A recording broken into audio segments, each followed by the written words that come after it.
And here we're back. Hey, Tay here, so welcome to the VR Tech channel. It's been a while, isn't it? It's great to see you again. A lot happened in VR during my time off, and a lot has to happen just from this Friday with the launch of the AVP, the Apple Vision Pro. But hey, I have a lot of things to share with you. There's actually a Visor that's trying to beat Apple, its own game with spatial computing. Meta just released a big blog post about all the technology empowering the future of the Quest headsets. Spatial videos coming to Quest, coded avatars finally in the firmware, and the cheaper version of the Quest cancelled in China. A new state of play for PSVR 2 on the horizon, with the rumored Metro VR game. And well, it's time to get into it. Let's get into it. Alright, so this is not the first time we actually talk about Visor. This is a headset made in collaboration with Qualcomm directly from the creators of Immersed. That is an application to actually use spatial computing, because now that's a term that we want to use on your PSVR or on Quest, Quest Pro, Quest 2. It's actually a very good application to have many screens around you. A bit rudimentary when it comes to design, but it works. So as we said in the past, Immersed, like Big Screen did with the Beyond, is working on his own headset. But this time it's gonna be a bit different, because we're talking actually about a standalone headset powered by the new XR2 Plus Gen 2.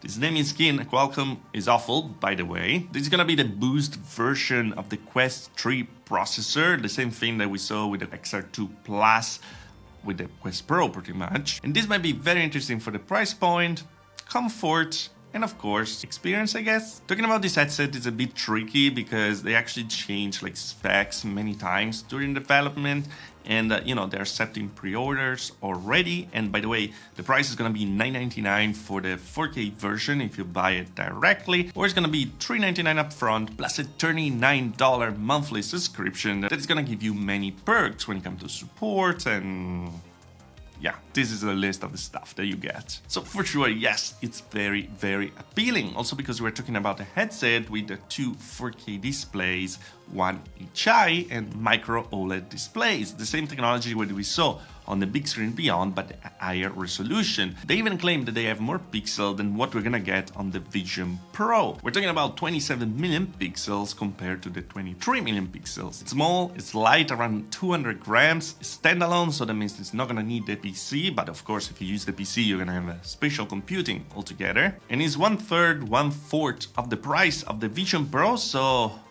what's the catch? Well, between renderings and mockups, we've never seen an actual working unit, physical working unit. All the videos that we saw were just mockups that weren't even powered on. Also because this thing is gonna need an external battery, exactly like the Vision Pro that you can see in the pictures over here. I'm not completely against it if you make something that is 200 grams. Apparently I'm gonna start to show it from Q2 2024, so I'm gonna keep my skeptical me on. To be honest, personally, I'm kind of inclined to think that this thing is real, also because Qualcomm seems to be involved in it, but what do you think? By the way, about things that we didn't see in action either, is the Apple Vision Pro as well. This one had pre-orders and sold over 200,000 units in the pre-order phase. It seemed like the situation now is a bit stale. I was actually able to pre-order one for February 2nd, the day it launches, just 2 days ago with an in-person appointment. By the way, that was painful, expensive. I'm doing this for the channel. It's gonna be the most expensive True Lenses video you've ever seen. And please be nice with me. I'm probably gonna have to sell it after because it was like $4,000 at the end of the day with taxes and everything. It's painful. Also, yeah, we're talking about spatial computing, but from what I'm seeing right now, from all the apps that we're seeing, it seems like more like an iPad on your face than a MacBook on your face.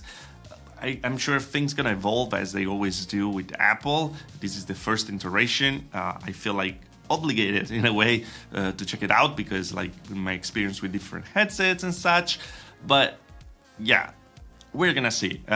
Stay tuned, subscribe for a review and everything, every video about it, because we're gonna do it. Side note, I actually had to book a plane to Orlando to go get it.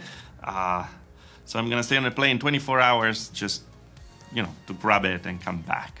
expensive and cool. But I'm gonna have the airplane Vision Pro experience. Little thing about the Vision Pro, it's not gonna have Netflix right away. Apparently it wasn't a good investment for them, and I mean it kind of makes sense. It's 200,000 people have it, so there's no rush right now to have an application there. What's also lacking though is Spotify. That would be nice to have, and YouTube, and that clearly sounds like a sabotage move from Google, like they did in the past with every other platform actually. Again, question, is the Vision Pro for you the iPad of VR or actually a MacBook of VR with spatial computing? Let me know. By getting on cheaper lens and still have some AVP features, it seems like the Quest 3 is actually gonna support soon spatial videos from the iPhone, so the same thing we saw on the presentation for the Apple Vision Pro is gonna work in the future, also integrated with the Quest 3, so you're gonna be able to see and watch 3D videos from them, no problem. Codec avatar were finally found in the system. These are the avatars that resemble your,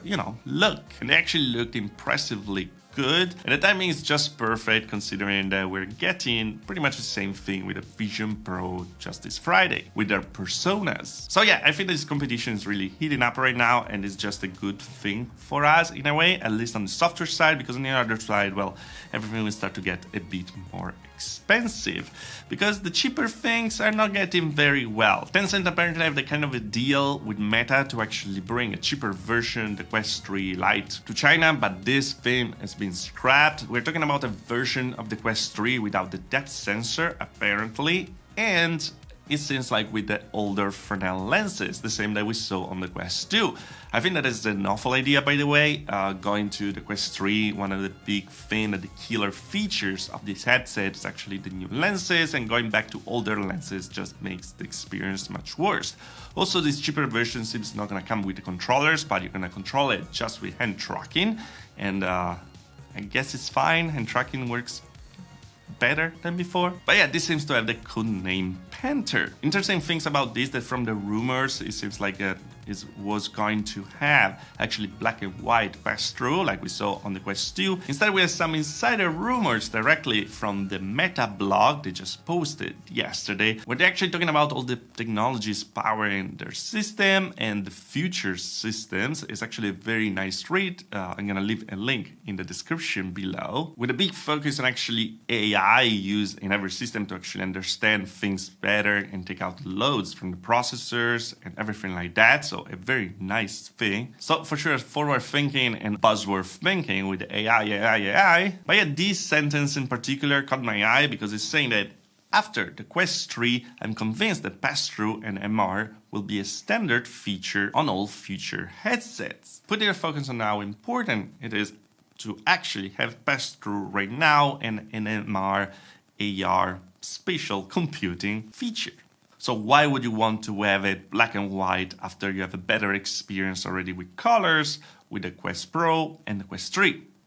Nonsense. The problem with me with this new headset, they're creating a lot of fragmentation, so you're never gonna know what to buy right now. You have the Quest 2 that is still available, and it's fine. It's a very cheap way to get in VR, and still a great way, by the way, as we talked in the past. You have the Quest 3 that is a better VR headset. It's also a first step in MR, so mixed reality, but they keep adding things and taking away. For example, we don't have eye tracking and face tracking anymore like we had on the Quest Pro. They feel like features that are completely abandoned, because why would you actually build something for them when they're available just on one headset? And then you put the depth sensor on the Quest 3, but apparently you're gonna drop it on the cheaper version of the Quest 3. Also, that doesn't make any sense, because why would you build for the sensor when, you're taking away anyway in a version that more people might actually buy? I think the Meta is scrambling a bit to understand the market now that the Vision Pro is almost out there, like panicking completely. So please get your together. You have a lot of research and development in the past. You know a lot of stuff about VR, more than what Apple does. So don't be shy about it. You have already a much cheaper thing that works very well. Focus on it, because that thing has potential. Hey, you know what has potential and not many games right now? Well, it's PSVR 2. Apparently this thing is going to change. It seems like they're gonna drop a state to play actually tomorrow with some VR games. And the biggest one so far, it seems to be Metro Awakening. This is gonna be a new chapter in the Metro game series. I actually always loved those games, and I wish that we had the first 2 games in VR. That would be absolutely incredible and terrifying. And it seems like we're gonna have, from the rumors, an actual new game from them directly, but it's gonna be a new installment. I'm very excited about this one. There's not many games coming out lately, not big games anyway. Luckily, EU VR is a thing for PC VR. I'm playing the crap out of it. I know I didn't make a video about it. I was in break with my family, but yeah, I actually played quite a bit and created some profile for different games because yeah, I really enjoyed the thing. And having a PC powerful enough, you need a very powerful PC, well, the results are just amazing. My favorite one is Journeys to the Savage Planet. That game is incredible in VR and I didn't like it flat. It's like just bring new lives to it. Graven is very cool and a new game that came out from early access. I'm playing crap lot of it as well with 60 UF tracking. And yeah, Insurgency, Deliver Arts Mars, well, possibilities are really endless. If you want to see a video for it, let me know, even if it's crazy late. But anyway, guys, this was longer than I was expecting. It's great to see you back again. Let me know what you think about this Vision Pro. We're gonna see it soon on the channel, so stay tuned, subscribe, leave a like, blah blah blah. It's gonna be a very complicated and busy period right now. I have a lot of things to review because I stopped a bit and things like just came all together. But yeah, that just means that VR is getting extra interesting. And that's what competition is bringing. Bring it on. But anyway, guys, as always, if you liked the video, like. If you didn't like the video, dislike. Subscribe to the channel for more VR tech. If you love the channel, join button there. Without further, also the Patreon. Thanks to all the patrons for joining the channel, of course. And I see you guys in the next video. Thanks for watching.